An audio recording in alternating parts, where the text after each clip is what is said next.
खुलुमबाय बेयो बड'लेण्ड इंखं टेलिभिजन दिनै 8 अक्ट'बर 2021 शुक्रबार खालि सानसेनि बरादखौ नोंथांमोननि खाथियाव लाबोदों आं सदानन्द दैमारिया। सिगां फरायथिनो लादों मेष राशि गिबि हांखो अ ल। दिनैनि साना जोबोर मोजां, जेरावबो देरहासार जानो हागोन। मावनो लानाय खामानिखौ थि समावनो मावफुंनो हागोन। गोसोखौ दिनै जोबोर गोजोननाय मोनगोन। देहाया मोजाङैनो थागोन। हरखाबै बहानिफ्रायबा मोजां खौरां फैनो हागौ। रांखावरियाव जोबोर मोजां होनजायो। गोबां धोन आरजिनो हागोन। मोननो गोनां धोनखौबो दिनै मोननो हागोन। बेफार फालांगियाव मोजां मुलाम्फा मोनगोन। सोरबा लोगोनि हेफाजाब मोनगोन। न'खराव दिनै बिसि फिसायनि गेजेराव अननानै फैगोन। बिमा बिफानि अननाय आरो बोरखौ मोननो हागोन। बहाबा थांनांगौब्ला दिनै जोबोर मोजां। दिनै मोजाङैनो हान्थिनो हागोन। गुबुननि गोसोखौ गोरलैयैनो बोनो हागोन। गोसोनि बोलोआ बांगोन। समाजाव गोबां मान मोनगोन। लाइमोनफोरा मोजां खौरां मोनगोन। गोसोआ दिनै जोबोर रमान्टिक जागोन। फरायसाफ्रा फरायनायाव गोसो दुंखांगोन आरो मोजां फिथाइ मोनगोन। पजिटिभ एनार्जिनि गोहोम गोग्लैगोन।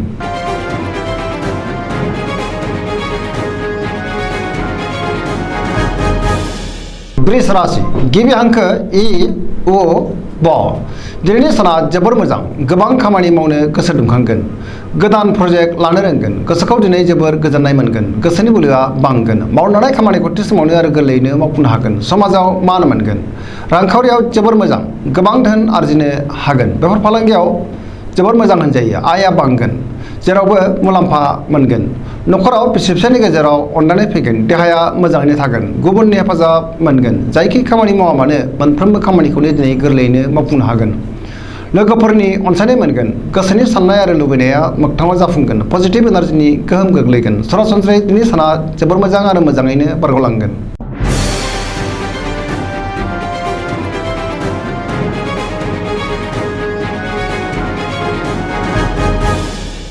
मिथुन राशि गिबि हांखो क स। दिनैनि साना मोजां आरो गाज्रिनि गेजेरजोंनो बाबेनलांगोन। गोसोआव जिंगा बांगोन। अदेबानि मोननो गोनां लुबैनाया बांद्राय जागोन। गोसोखौ दिनै जोबोर आला खालाबो मोनगोन। गोसोआ जोबोर लोरबां जागोन। देहाया मोजाङैनो थागोन। रांखावरियाव मोजां। बेफार फालांगियावबो मोजां। नाथाय खरसायाबो बांगोन। न'खराव अनलायनाय फैगोन। समाजाव मान मोनगोन। गोसोनि बोलोआ लोरबां जागोन। मावनो लानाय खामानिखौ थि समावनो मावफुंनो गोब्राब जागोन। सोरबा लोगोआ गाज्रि नोजोर होखोमानो हागौ। सांग्रां जानाया गाहाम। सोरजोंबा एना एनि जानोबो हागौ। गुबुनजों मोजां सोमोन्दो लाखिनो गोब्राब जागोन। लोगोफोरनि हेंथा मोननो हागौ। गोसोआ दिनै जोबोर आला खाला जागोन।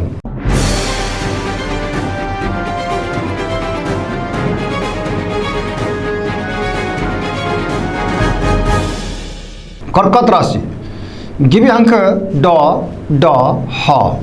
दिनैनि साना जोबोर मोजां। गोबां बिथिङाव गोसो दुंखांगोन। सोरबा लोगोजों बाख्नाय जानो हागौ। गोसोनि साननायफोरा जाफुंगोन। गोसोआव पजिटिभ साननाय फैगोन। मावनो लानाय खामानिखौ थि समावनो मावफुंनो हागोन। रांखावरियाव जोबोर मोजां।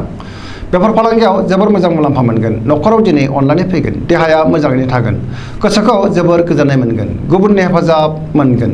न'खराव बिसि फिसायनि गेजेराव अनलायनाय फैगोन। समाजाव दिनै गोबां मान मोननो हागोन। फरायसाफ्रा फरायनायाव मोजां फिथाइ मोनगोन आरो गोसो दुंखांगोन। गुबुननि गोसोखौ गोरलैयैनो बोनो हागोन। लाइमोनफोरनि गोसोआ दिनै जोबोर रमान्टिक जागोन आरो गोसोनि साननायखौ फोरमायलायनोबो हागोन।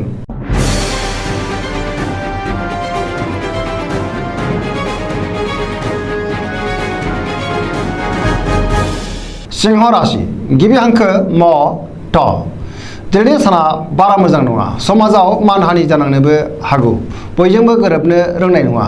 गोसोआव गोनो गोथो साननाय फैगोन। गोबां मोजां खाबुफोरा आखाइनिफ्राय गोमाफिननो हागौ। मावनो लानाय खामानिखौ थि समावनो मावफुंनो गोब्राब जागोन। सोरबा लोगोनिफ्राय हेफाजाब लानांगोन। बहाबा दावबायहैनो अदेबानि खाबु मोनगोन।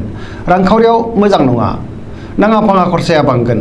मोननो गोनांखौबो दिनै मोननो गोब्राब जागोन। बेफार फालांगियाव मोजां नङा होनजायो। गोसोनि साननायखौ गुबुननो फोरमायनो हागोन। न'खराव दिनै अनलायनाय फैगोन। गुबुननि गोसोखौ बोनो गोब्राब जागोन। देहाया दिनै मोजाङै थागोन। गुबुननि थाखाय नाङा फाङा जेंनायाव गोग्लैनांनो हागौ। सांग्रां जानाया गाहाम। नेगेटिभ एनार्जिनि गोहोम गोग्लैगोन।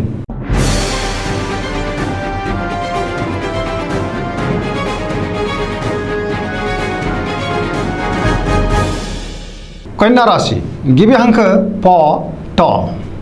दिनैनि साना मोजां आरो गाज्रिनि गेजेरजोंनो बाबेनलांगोन। गोसोआव नेगेटिभ साननाय फैगोन। गोथों आरो गोग्गो साननो रोंनाय नङा। गियाननि आंखाल जागोन। रांखावरियाव मोजां, नाथाय खरसायाबो बांगोन। गोबां धोन आरजिनोबो हागोन। बेफार फालांगियाव मोजां होनजायो देहाया दिनै मोजाङै थागोन गोबां सुबुंजों लोगो मोनज्लायगोन न'खराव दिनै अनलायनाय फैगोन गोबां खामानियाव मुखुब थानांगोन सोरजोंबा रायखोमा जानोबो हागौ सांग्रां जानाया गाहाम गोसोखौ दिनै जोबोर आला खाला मोनगोन नेगेटिभ एनार्जिनि गोहोम गोग्लैगोन गुबुननि थाखाय गोबां जेंनायाव गोग्लैनांनो हागौ सांग्रां जानाया गाहाम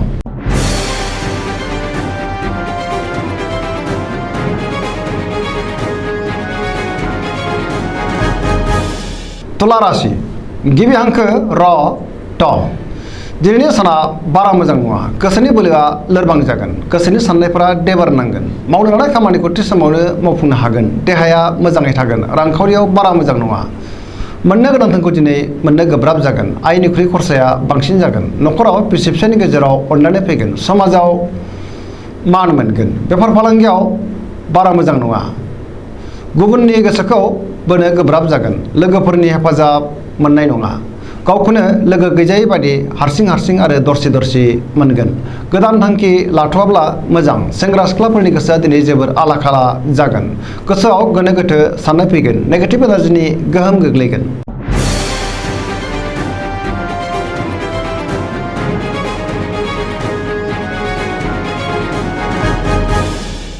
वृश्चिक राशि गिबि हांखो न स दिनैनि साना जोबोर मोजां गोसोखौ दिनै जोबोर गोजोननाय मोनगोन समाजाव लोगो लेवा बांगोन सोरबा गोजाम लोगोजों बहाबा लोगो मोनलायनानै गोसोखौ दिनै बांसिन गोजोननाय मोनगोन गोसोआव गोग्गो साननाय फैगोन मावनो लानाय खामानिखौ थि समावनो आरो गोरलैयैनो मावफुंनो हागोन गुबुननिफ्राय हेफाजाब मोनगोन गोसोनि साननाय आरो लुबैनायफ्रा मोगथाङाव जाफुंगोन गोसोनि बोलोआ बांगोन समाजाव गोबां मान मोनगोन न'खराव दिनै अनलायनाय फैगोन रांखावरियाव जोबोर मोजां नाथाय खरसायाबो बांगोन बेफार फालांगियाव मोजां होनजायो देहाया दिनै मोजाङैनो थागोन गुबुननि हेफाजाब मोनगोन फरायसाफ्रा फरायनायाव गोसो दुंखांगोन आरो मोजां फिथाइ मोनगोन लाइमोनफोरा जोबोर रमान्टिक जागोन सरासनस्रायै दिनै साना जोबोर मोजां आरो मोजाङैनो बारग'लांगोन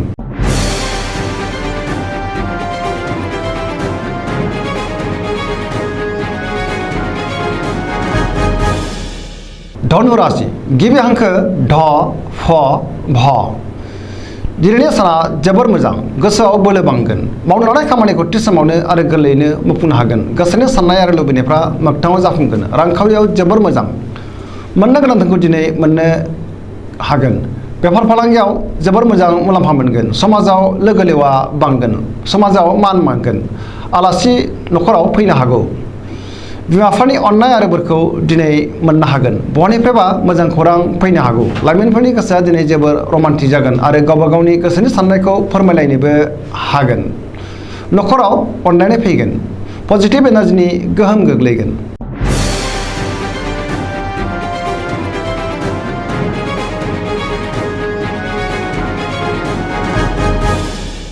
मकर राशि गिबि हांखो ख ज दिनैनि साना मोजां आरो गाज्रिनि गेजेरजोंनो बाबेलनांगोन गोसोखौ जोबोर उसुखुथु मोनगोन गुबुनखौ मान होनो रोंनाय नङा गोसोनि साननायफोरा देबारनांगोन सिगांनि बबेबा आद्रा खामानिखौ दिनै मावफुंनो नाजायोब्लाबो मावफुंनो हानाय नङा रांखावरियाव मोजां नाथाय खरसायाबो बांगोन मोननो गोनां धोनखौबो दिनै मोननो हागोन बेफार फालांगियाव मोजां मुलाम्फा मोनगोन गुबुनजों मोजां सोमोन्दो लाखिनो रोंनाय नङा गोब्राब खामानिखौ मावफुंनो गोब्राब जागोन गोदान खामानिखौ जागायजेननो हानाय नङा न'खराव दिनै अनलायनाय फैगोन बिदा फंबायनि हेफाजाब मोनगोन सेंग्रा सिख्लाफोरा गावबा गावनि गोसोनि साननायखौ फोरमायलायनो हागोन नाथाय गोसोआ अब्लाबो आला खाला जागोन फरायसाफ्रा फरायनायाव गोसो दुंखांगोन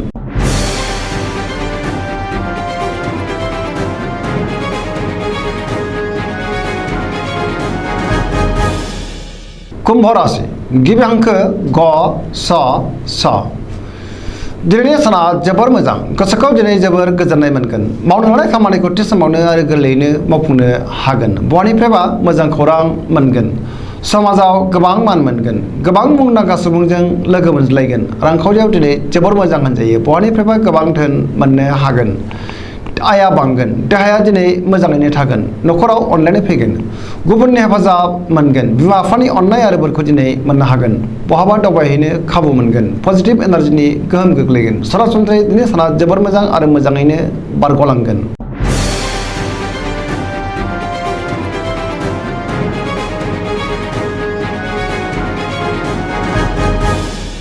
मीन राशि गिबि हांखो ड स दिनैनि साना बारा मोजां नङा गोसोआव नेगेटिभ साननाय फैगोन गोसोनि बोलोआ लोरबां जागोन गावनि गोसोनि साननायखौ गुबुननो फोरमायनो हागोन देहाया दिनै बारा मोजां थानाय नङा जानाय लोंनायाव सांग्रां जानाया गाहाम रांखावरियाव बारा मोजां नङा नाङा फाङा खरसाया बांगोन बेफार फालांगियाव बारा मोजां नङा गोबां खहा जानांनो हागौ नखराव दिनै अनलायनाय फैगोन गोसोनि बोलोआ लोरबां जागोन सोरजोंबा बाख्नाय जानो हागौ लाइमोनफोरनि गोसोआ दिनै जोबोर आला खाला जागोन नाथाय गोसोनि साननायखौ फोरमायलायनो हागोन फरायसाफ्रा फरायनायाव गोसो दुंखांगोन आरो मोजां फिथाइ मोनगोन अब्लाबो नाथाय नेगेटिभ एनार्जिनि गोहोम गोग्लैगोन सांग्रां जानाया गाहाम दिनैनि राशि फरायनाया एसेनोसै जोबनायाव बेखौनो खावलायो जाहाथे नोंथांमोना सानफ्रामबो जोंनि बे बड'लेण्ड इंखं टेलिभिजनखौ नायबाय थायो आरो साबस्क्राइब खालामो लोगोसे लाइक खालामो आरो शेयार खालामो एसेनोसै गोजोन्थों।